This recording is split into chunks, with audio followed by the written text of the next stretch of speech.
Hello everyone, কেমন আছো সবাই? আশা করছি অনেক ভালো আছে আর আমিও অনেক ভালো আছি। আজকে তোমাদের জন্য আরেকটা নতুন ব্লগ নিয়ে চলে এলাম। আর পুরো ভিডিওটা দেখো, তোমাদের অবশ্যই ভালো লাগবে। আর ভালো লাগলে একটা লাইক কমেন্ট করে দিও সবাই। তো আমি সকাল সকাল উঠে সকালে সব কাজবাজ সেরে সবাইকে নাস্তা টাস্তা দিয়ে এখন দুপুরে রান্না করতে যাব। তো এদিকে আজকে কয়েকদিন ধরে ঘরে মেহমান আসার কারণে মাছ মাংস খাওয়া হচ্ছিল। তো আমার কাছে আর মাছ মাংস খেতে ইচ্ছে করতেছিল না।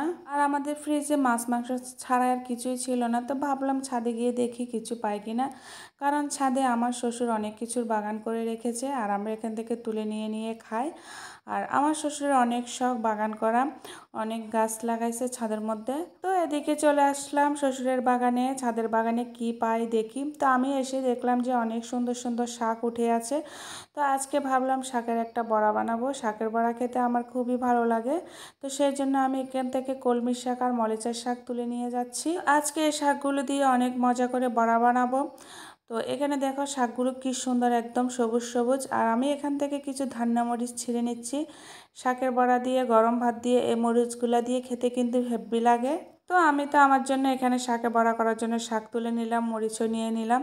তো ঘরে অন্য যারা আছে তাদের জন্য তো কিছু রান্না করতে হবে। তো তাদের জন্য কি করলাম, ইলিশ শুটকি দিয়ে বেগুন দিয়ে আলু দিয়ে রান্না বসাই দিলাম। আর একটা ওদের জন্য মাছ করব।